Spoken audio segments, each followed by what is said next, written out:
nanone dushingiye ku mvugo y'intumwa y'Imana Muhammad sallallahu alayhi wasallam ivuga iti man la yashkuru an-nas la yashkuru Allah, udashimira abantu burya ntashobora gushimira Imana. Dushingiye ku mvugo y'intumwa y'Imana igaragaza ko gushimira abantu ari inshingano, ari n'indangagaciro y'umuyisilamu n'umuyisilamukazi, natwe dufashe uyu mwanya dushimira imyaka 30 u Rwanda rumaze rwibohoye, u Rwanda rufite imiyoborere myiza irangajwe imbere na nyakubahwa Perezida wa Repubulika Paul Kagame, we wunze abanyarwanda agaharanira ubumwe bwabo, agahagarika jenoside ndetse akimakaza iterambere n'imiyoborere myiza iha buri wese ubwisanzure bwe no mu myemerere ye nta nkomyi, buri wese agahitamo imyemerere ye. Muri byiza byinshi dushima, ariko hari umwihariko wacu nk'abayisilamu, nabyo bimwe muri byo twavugamo nk'ikiruhuko rusange ku banyarwanda bose kuri iyi minsi mikuru ya Eid al-Adha na Eid al-Fitr. Ubundi ibyo ntago byari bisanzwe, ayo ni amateka meza y'imiyoborere myiza natwe twungutsemo mu myemerere yacu, aho twizihiza iyi minsi mikuru yacu ibiri ari ikiruhuko rusange, nta ufite huti barajya mu kazi n'ibindi. Ibyo ni agaciro ku myemerere yacu y'idini ya Islamu twahawe na miyoborere myiza. Icya kabiri, hari uburenganzira n'ubwisanzure bw'abayisilamu bwo kwamamaza imyemerere y'idini ya Islamu no gukora imigenzo y'idini yacu nta nkomyi cyangwa se nta mbogamizi iyo ari yo yose. Dufite ababwiriza butumwa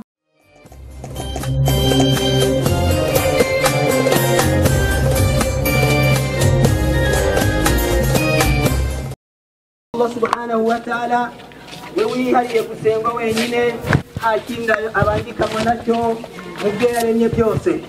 Allah subhanahu wa ta'ala we wihariye kubasumba byose, kandi ari we nyir'ubushobozi bwose butagira umupaka. Ibadallah, bavandimwe b'Islam, innana fi yawmin azim wa eidin karim أعظم أيام الدنيا عند الله تبارك وتعالى حل ضيفا على أمة الإسلام في أسقار الأرض شرقها وغربها شمالها وجنوبها وفي المدن والقرى. وفي الحديث عن النبي صلى الله عليه وسلم أنه قال إن أعظم الأيام عند الله تعالى يوم النحر ويوم القرن ويوم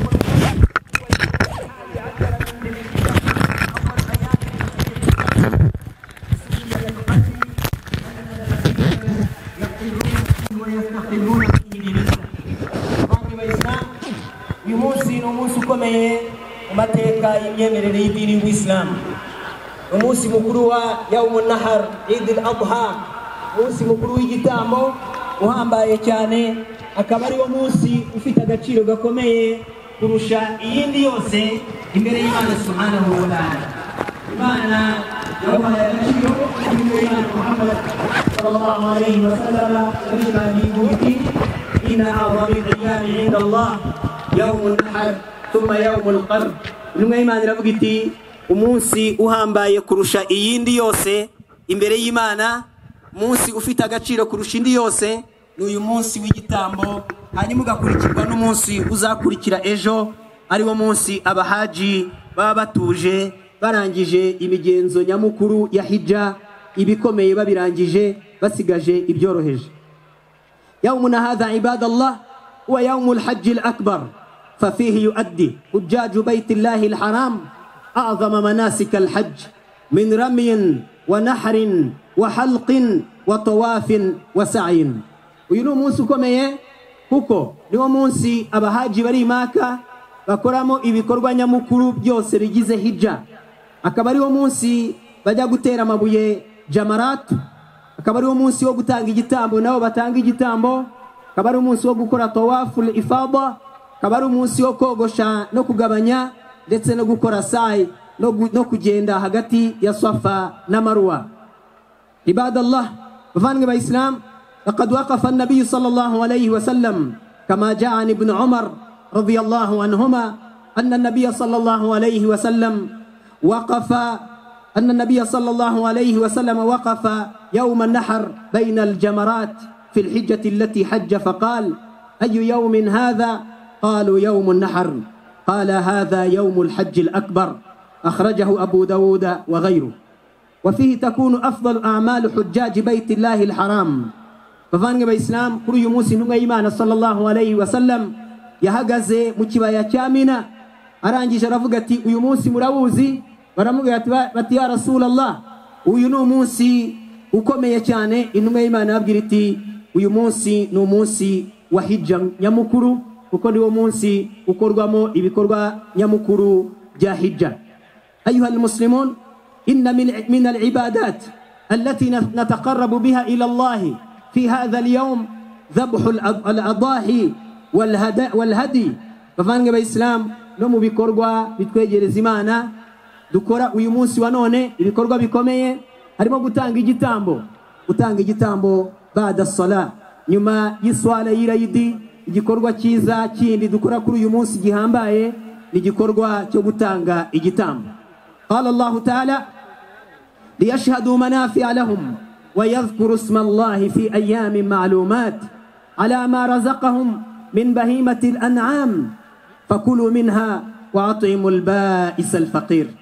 إمام سبحانه وتعالى إرافقتي ngo mujye murya mu gitambo mwabaze kandi munagaburireho abakene nabo mubagenere igeno ryabo. قال النبي صلى الله عليه وسلم ما عمل ابن آدم من عمل يوم النحر أحب إلى الله من إهراق الدم وإنه لا يؤتى يوم القيامة بقرونها وأشعارها وأظلافها وإن الدم ليقع عند الله بمكان قبل أن يقع على الأرض فطيب بها نفسه. Vanga ba Islam no bigaragaza agaciro ko gutanga igitambo. Itungo ritangwa mu igitambo na matungo 3 cyangwa se 4 ariko hano irya kane wenda ntago rihagaragara cyane. Hari ingamiya wenda twebwe ntago tuzitunzi naha cyane, hanyuma hakaba inka, ihene n'intama. Ayo niyo matungo atangwamo igitambo. Intumwa y'Imana sallallahu alayhi wasallam kugaragaza agaciro k'igitambo yaravuze iti nta gikorwa mwene Adamu yakora kimwegereza Imana kuri uyu munsi kurusha gutanga igitambo akabagarira yatungo atangaho igitambo. Intumwa y'Imana ikomeza itwereka agaciro k'icyo gikorwa.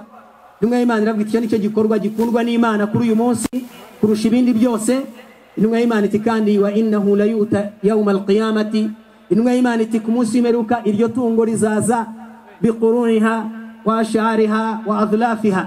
Intumwa y'Imana iti iryo tungo rizaza ryatubutse cyane ryagizwe rinini, amahembe yaryo azaba afite uburemere buhambaye, ubwoya bwaryo buzaba bufite uburemere buhambaye, ndetse n'ibinono byaryo bivuga ngo rizaba rifite uburemere k'umunzani w'ibikorwa byiza, uburemere bukomeye cyane. Ngaho nitwibaze ubwoya buri ku ihene cyangwa ku nka cyangwa ku ntama bungana iki? Buri rwoya rumwe uzaba rwagize uburemere budasanzwe. Intumwa y'Imana ikomeza kwereka ivuga iti wa inna dama la yaqa'u 'inda Allah bimakanin qabla an yaqa'a 'ala al-ard. Intumwa y'Imana iti kandi iyo mubaze ririya tungo ari amaraso amenetse ririya tungo mbere yuko yikubita hano ku butaka aho turibagiye, Imana ibanza kwakira umugambi wawe. Allah banza kwakira umugambi wawe mbere yuko n'amaraso ameneka aho ubagiye itungo. Ariko nanone hari wakwibaza ati se ayo maraso Imana subhanahu wa ta'ala iyakoresha iki? Allah ntabwo arya, nta nubwo Allah anywa, ahubwo Imana iravuga iti lan yanala Allah luhumuha wala dima'uha walakin yanaluhu taqwa minkum kadhalika sakharaha lakum litukabbiru Allah ala ma hadakum wa bashiril muhsinin. Imana iravuga iti bose Allah ntabwo izo nyama mubaga Allah azirya, nta nubwo ayo maraso mumena Allah ayakeneye, ahubwo walakin yanaluhu taqwa minkum, ahubwo Allah ikimugeraho icyo abakeneyeho ni umutima mwiza muba mwabikoranye n'umugambi mwiza. Ariko ubundi izo nyama ni mwebwe muzirya n'abagenzi banyu, kuko Allah ntabwo arya nta nubwo anywa, ahubwo icyo Allah bakeneyeho ni wa mugambi mwiza n'umutima mwiza mubikoranye umutima mwiza n'umugambi mwiza, kubera ko ari igikorwa cy'agaciro. Ibadallah, hadha al-yawm yudhakkiruna bi'ibadillahi as-salih wa qudwati al-mu'minin Ibrahim alayhi salam. Vange ba Islam, uyu munsi mwiza utwibutsa ibigwi n'amateka bikomeye y'umugaragu w'Imana Ibrahim alayhi salam wabaye intangarugero akaba urugero abemeramana twigiraho mu kubaha Imana no kuyumvira nta kintu na kimwe ashubije inyuma mu by'Imana imusaba kabone nubwo byabiremereye. niyo mpamvu Allah subhanahu wa ta'ala yamugize urugero rukomeye cyane. Imana iravuga iti inna Ibrahima kana ummatan qanitan lillahi hanifa wa lam yakun minal mushrikin shakiran li an'amihi ijtabahu wa hadahu ila siratin mustaqim wa atainahu fid dunya hasana wa innahu fil akhirati laminas salihin. Imana iravuga iti Ibrahim yari intangarugero mu bemeramana kandi yasengaga Imana yonyine nta nubwo yigeze ayibangikanya. Imana yaramutoranyije imugira intangarugero kandi Allah yaramutoranyije anamuyobora inzira igororotse. Imana iti wa atainahu fid dunya hasana, twanamuhaye ibyiza n'ibigwi bikomeye hano mu isi, wa innahu fil akhirati laminas salihin, kandi no ku munsi w'imperuka azaba ari mu bagaragu b'Imana batunganye. Bavandimwe b'Islam, Ibrahim alayhi salam ibigwi yagize ntabwo byaje kubusa, ahubwo byaje kubera gutinya Imana, kubera kumvira Imana, kubera kuyubaha kandi atazuyaza kabone nubwo itegeko ryaba rikomeye.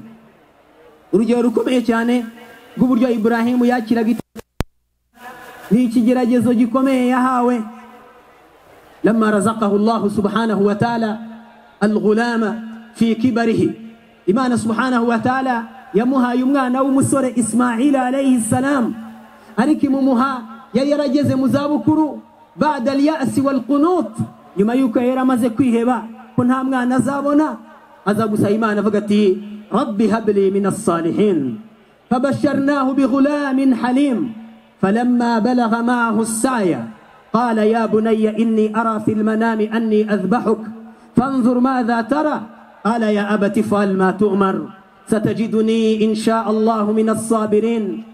وهل محبة الأب لابنه زاحمت محبة الله والذي نفسي بيده بل استسلم الأب والابن لأمر الله تعالى واختباره لهما فاسمعوا ماذا قال الله عنهما فلما أسلما وتله للجبين وناديناه أن يا إبراهيم قد صدقت الرؤيا إنا كذلك نجزي المحسنين إن هذا لهو البلاء المبين وفديناه بذبح عظيم وتركنا عليه في الآخرين سلام على إبراهيم كذلك نجزي المحسنين إنه من عبادنا المؤمنين وبشرناه بإسحاق نبيا من الصالحين. بفانك بإسلام kigeragezo gikomeye Ibrahim alayhi salam yihanganiye akacyakira we n'umwana we yari amaze kubona Ismail mu zabukuru, yari amaze kwiheba, bivuga ngo umwana yamubonye yaramaze kwiheba ko atazabona umwana, ariko aza gusaba Imana ati Imana nyagasani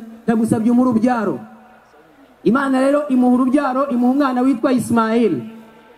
Uwo mwana amaze gukura falamma balagha ma'ahu as-sa'y, iyo aya iravuga ngo umwana amaze kugera igihe ageze aryoheye umubyeyi, asigaye agendana na se bafatanye agatoki ku kandi, uwo mwana ugeze aho ngaho turabizi yuko abaryoheye umubyeyi we cyane, kandi n'imvune zo kurera umwana ziba zitangiye kugabanuka, ahubwo ageze aho bibaye uburyohe cyane. Umwana ugeze aho atemberana n'ababyeyi be bamufashe bafatanye ukuboko, aho ngaho niho Imana rero yagerageje Ibrahim. Kandi twibuke ko n'umwana yari abonye mu zabukuru, bivuga ngo yari amubonye amukeneye cyane, ariko amaze kumubona haza ikigeragezo gikomeye. Imana rero iramubwira iti, Imana imurotesha, kandi inzozi z'intumwa z'Imana nazo ni ubutumwa bw'Imana, ndetse inzozi z'intumwa z'Imana n'abahanuzi ni imwe mu nzira Allah yanyuzagamo uburyo bwo kuzihishurira ubutumwa bwe. Amaze kurota abaga umwana we rero aramuhamagara amubwira ati mwana wanjye, kugira ngo atamutungura, kugira ngo yitegure itegeko ry'Imana no kuryakira. Aramubwira ati qala ya bunay inni ara fil manami anni azbahuk, aravuga ati mwana wanjye nabonye mu nzozi nkubaga, fanzur madha tara, ngutangaho igitambo, ese mwana wanjye urabibona ute? Ntabwo yamugishaga inama wenda kugira ngo niyanga abireke, ahubwo yagira ngo amumenyeshe kugira ngo ataza gutungurwa n'itegeko ry'Imana. Bavanga ba Islam, umwana nawe yabwiye umubyeyi ati qala ya abati fa'al ma tu'mar, umwana nawe yabwiye umubyeyi ati mubyeyi wanjye dawe kora ibyo utegetswe satajiduni insha Allahu minas sabirin ngo uransanga ndi mu bihanganira itegeko ry'Imana. Bavandimwe b'Islam nimwumve hanyuma twibaze ngo ese urukundo rw'umubyeyi ku mwana rwatumye Ibrahim atubahiriza itegeko ry'Imana? La wallah, ntago ariko bimeze. Bal istaslama al-ab wal-ibn li amri Allah ta'ala wa ikhtibarihi lahuma. Ahubwo umubyeyi n'umwana bombi bakiriye itegeko ry'Imana biyemeza kurishyira mu bikorwa. Ubwo Ibrahim yiteguye nyine kubahiriza iryo tegeko ry'Imana. Imana iravuga iti falamma aslama al-ibn wal-ibn al-ab wal-ibn istaslama li amri Allah. Umubyeyi n'umwana bakiriye itegeko ry'Imana. Watallahu liljabin ay adja'ahu ala wajhihi kay la yanzura ilayhi. Nukuvuga ngo Ibrahim yaravuze ati uyu mwana kugira ngo mubage mureba biragoye cyane, amuryamisha yubitse inda, amurebesha hasi kugira ngo atamureba mu buranga bwe, yenda bikaza kumutera ikibazo. Ngo nibwo buryo yahisemo nk'uko Imana ibigaragaza. Aho rero niho Allah subhanahu wa ta'ala nk'uko Imana ibivuga wanadainahu an ya Ibrahim. Imana iravuga iti ubwo twahamagaye yumva ijwi rimubwira ngo yewe Ibrahim qad saddaqta ar-ru'ya. Imana iramubwira ngo icyo nagushakagaho nakibonye, itegeko ryanjye naguhaye nagira ngo ndebe uko waryakiriye, nagira ngo ndebe uko wicishije bugufi, uko washyize mu bikorwa gahunda zose n'imyiteguro yo kuryubahiriza. Imana iramubwira ngo aho ugejeje birahagije, umugambi wawe nawakiriye, n'ukumvira kwawe nakwakiriye, ubu rero birahindutse, ntago ugitanzeho igitambo umwana wawe. Imana iri muhingurane y'intama. Imana iravuga iti wafadainahu bidhibhin azim. Imana iti inna kadhalika najzil muhsinin. Imana iramubwira iti uko niko tugororera abantu bakora neza, abantu bubaha Imana. Imana iti inna hadha lahu albala'ul mubin. Mu byukuri cyo nicyo kigeragezo gikomeye cyabayeho. Nta kindi kigeragezo kirabaho nk'iki ngiki cy'umuntu kuba yasabwa kubaga umwana we ngo amutangeho igitambo. Aho rero niho haturutse uyu mugenzo mwiza dukora uyu munsi wo gutanga igitambo kuri aya matungo Imana yadushyiriyeho, twubahiriza uyu mugenzo wo kuva ku gihe cy'intumwa y'Imana Ibrahim alayhi salam. Imana iti rero wafadainahu bidhibhin azim, ngo twamushumbushije tumuha itungo abaga atangaho igitambo mu cyimbo cy'umwana we. Watarakna alayhi fil akhirin ay sunnat al-udhiyya baqiyatun ila yawm al-qiyamah. Uyu mugenzo wo gutanga igitambo Imana iti kandi uwo mugenzo twakomeze kuwurinda no kuwutegeka bazakurikira kugeza ku munsi w'imperuka. Salamun ala Ibrahim. Imana iti amahoro asakare kuri Ibrahim. Kadhalika najzil muhsinin, uko niko tugororera abantu bakora ibyiza. Innahu min ibadina almu'minin. Hadhihi tazkiyatun rabbaniyatun. Ibi ngibi ni ibigwi bivugwa n'Imana, ivuga umugaragu wayo. Imana iti innahu min ibadina almu'minin. Imana iti ngo mu byukuri yari umugaragu, yari mu bagaragu bacu babemera Imana nyakuri. Wabasharnahu bi Ishaq nabiyyan min as-salihin. Imana iti hanyuma nyuma yaho, nyuma ya Ismail twamuhaye undi mwana witwa Ishaqa, nawe aza kuba umuhanuzi. Iyi aya irashimangira yuko wari ugiye gutangaho igitambo ntabwo ari Ishaqa nk'uko bamwe babivuga, ahubwo ni Ibrahim alayhi salam niwe wari ugiye gutangwaho igitambo.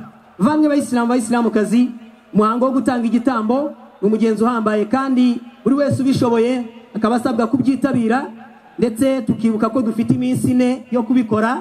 Dufite uyu munsi wa Eid al-Adha n'iminsi 3 ikurikira kugeza ku izuba ritari ryarenga ku munsi wa 4 cyangwa se umunsi wa 3 ukurikira uw'Eid. Nanone iyi minsi ayamu tashriq, ayamu al-akli wa shurb, intumwa y'Imana iti wa dhikrillah. Intumwa y'Imana iti iyi minsi nanone ni iminsi yo kurya no kunywa no kwishima no gusingiza Imana subhanahu wa ta'ala. Niyo mpamvu abari basanzwe basiba iminsi ya bedha, bisobanuye yuko umunsi wa 13 wo muri uku kwezi uwo ntago tubusiba. Uwo wasanzwe abikora atangira ku munsi wa 14 n'uwa 15, kubera iyo minsi ari iminsi yo kurya no kunywa no kwishima, ntago tuyisiba. Kereka bari imaka, ariko abandi uri imaka utaratanze igitambo we ashobora kuwusiba, ariko abandi ntago twawusiba. gutora takbira nanone birakomeza kuri buri swala y'itegeko nyuma y'iswala kugeza kuva uyu munsi w'igitambo kugeza kuri wa munsi wa kane cyangwa se wa gatatu kurikira umunsi w'igitambo bikazarangira kuri salatul asri ku munsi w'isozereza. A'udhu billahi minash shaitanir rajim. Bismillahir rahmanir rahim. Wal asri innal insana lafi khusr illa alladhina amanu wa amilus salihat wa tawasaw bil haqq wa tawasaw bis sabr fastaghfirullaha yaghfir lakum innahu huwal ghafurur rahim. Judi wal ihsan ذي الطول لا إله إلا هو الرحمن المتعال. أشهد أن لا إله إلا الله وحده لا شريك له الأحد الفرد الصمد وأشهد أن محمدا عبد الله ورسوله. اللهم صل وسلم على عبدك ورسولك محمد وعلى آله وأصحابه ومن تبعهم بإحسان إلى يوم الدين وسلم تسليما كثيرا. الله أكبر الله أكبر الله أكبر لا إله إلا الله Allahu akbar walillahi alhamd. Bavanga Islamu kazi duteraniye kuri uyu munsi kunza ubumwe mu masengesho yacu n'ibikorwa duturutse mu bice bitandukanye tuvuga indimi zitandukanye mu mabara y'uruhu atandukanye ndetse n'ibihugu bitandukanye. Ibyo bikaba bishimangira wahdatu hadhihi al-umma, bikaba bishimangira ubumwe bw'iyi ummatul Islam, ummatu Muhammad sallallahu alayhi wa sallam. Bityo nanone ibyo byose bigomba kutubera impamvu, ubwo bumwe bwacu bugomba kutubera impamvu yo gushyira hamwe no mu migambi yacu no mu bindi bikorwa byiza dukwiye guhuriza hamwe imbaraga zacu kugira ngo tubashe kugera ku iterambere kuko abashyize hamwe nta kibananira. Imana iravuga iti wataawanu ala albirri wattaqwa wala taawanu ala alithmi waludwan wattaqullah inna allaha shadidul iqab. Imana iravuga iti mufatanyirize hamwe, muhuze imbaraga zanyu, muzihuze kandi muzihuze mu bikorwa byiza no gutinya Imana, kandi munamenye ntimuzaterana inkunga mu byaha ndetse no mu bugizi bwa nabi. Bavanga Abayisilamu tugana ku musozo, reka tubagezeho ubutumwa bw'ubuyobozi bukuru bwa Rwanda Muslim Community bwageneye Abayisilamu n'Abayisilamukazi bo mu Rwanda kuri uyu munsi mukuru wa Eid al-Fitr al-Mubarak. Kuri uyu munsi wa Eid al-Fitr mu gihe dufite ubuyobozi bushya bwatowe muri manda y'imyaka 5, tunejejwe no kubamenyesha ko buzibanda ku bintu bitatu by'ingenzi bikurikira. Icya mbere, gukomeza kwita kuri gahunda zo kubaka ubumwe bw'Abayisilamu, kuko ubumwe bwacu niwo musingi wubakirwaho ibindi byose, kubera ko nta bumwe dufite nta kindi twageraho. Imana iravuga iti wa'tasimu bihablillahi jami'a wala tafarraqu. Imana iravuga iti ufatana urunana ku mugozi w'Imana. Ufatana urunana bivuga gushyira hamwe, bivuga guhuza imigambi, bivuga kubaka ubumwe n'ubuvandimwe. Imana iti kandi muramenye ntimuzatatane. Bavanga Abayisilamu, gutatana niyo ntandaro yo gutsindwa ndetse n'intege nke mu muryango mugari w'abantu bose. Imana iravuga iti wa'ati'u Allaha wa rasulahu wa la tanaza'u fatafshalu. Imana iti mwumvire Allah, munumvire intumwa ye, wala tanaza'u fatafshalu, kandi muramenye ntimuzatatane, ntimuzacikemo ibice, ntimuzagirana amacakubiri, fatafshalu, bitazatuma mutsindwa mu migambi yanyu myiza. Bivuga ngo al-ikhtilafu wal-furqa sababu al-fashal wad-du'fi wal-ajiz.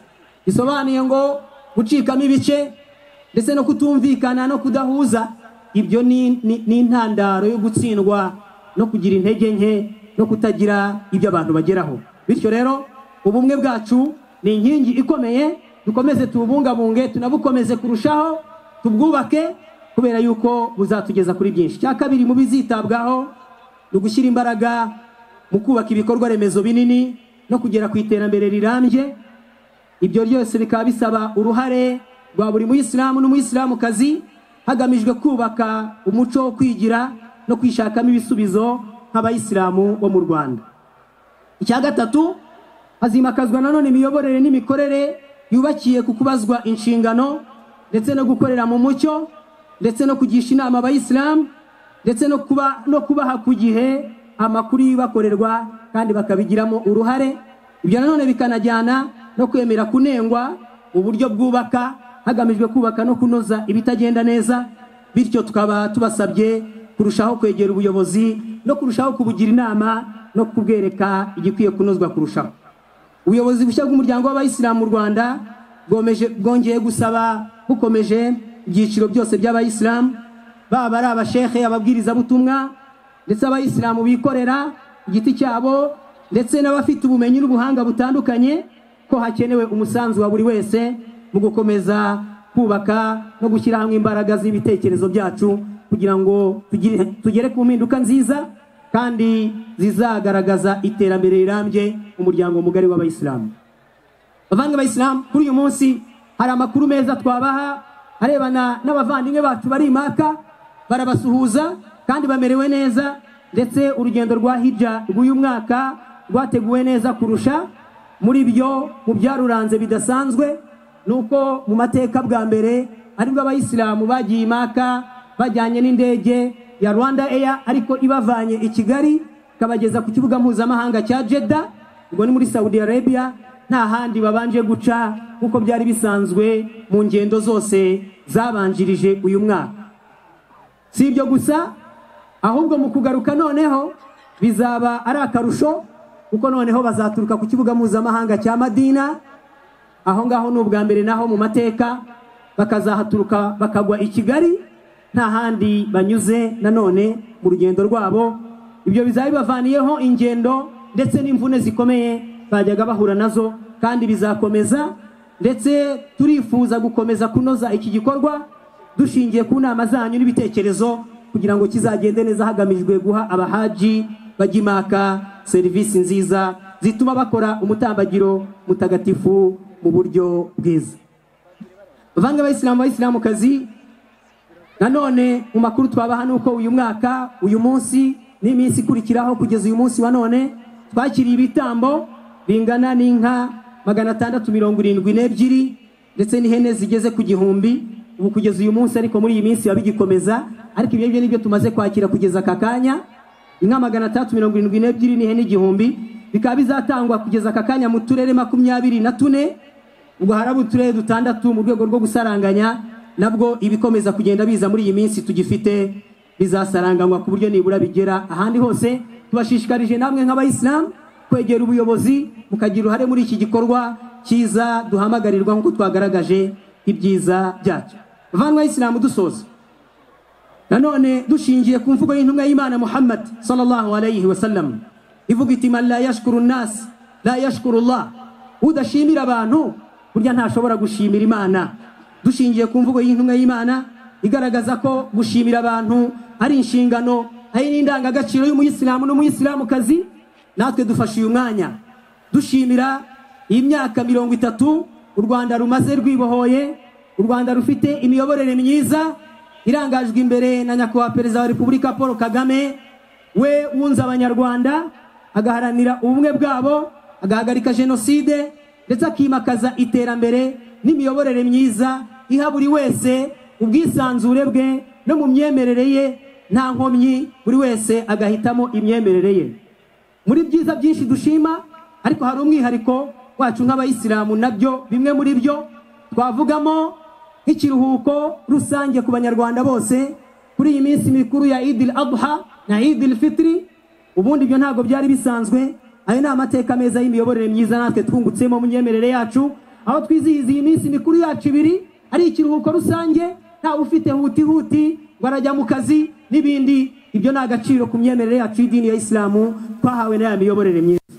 Icya kabiri, hari uburenganzira n'ubwisanzure bw'abayisilamu bwo kwamamaza imyemerere y'idini ya Islamu no gukora imigenzo y'idini yacu nta nkomyi cyangwa se nta mbogamizi iyo ariyo yose. Dufite ababwiriza butumwa bazenguruka mu gihugu hose, ku burenganzira bahabwa n'inzego z'igihugu bakabyiza ubutumwa bwa Islamu ku banyarwanda bisanzuye. Ibyo byose ni imiyoborere myiza dushima. Ikindi nanone, hari umusanzu w'abayisilamu n'abayisilamukazi mu iterambere ry'ishoramari. Dufite abayisilamu b'abashoramari ku rwego rukomeye, nuko barahawe uwo mwanya n'amahirwe kimwe n'abandi banyarwanda. Dufite abayisilamu bashora imari mu by'uburezi, ibikorwa by'uburezi, ibikorwa by'ubuvuzi n'ibindi bikorwa bitandukanye byo kwiteza imbere. Natwe tutahejwe kimwe n'abandi banyarwanda. ibyo byose tukaba tubikesha ya miyoborere myiza.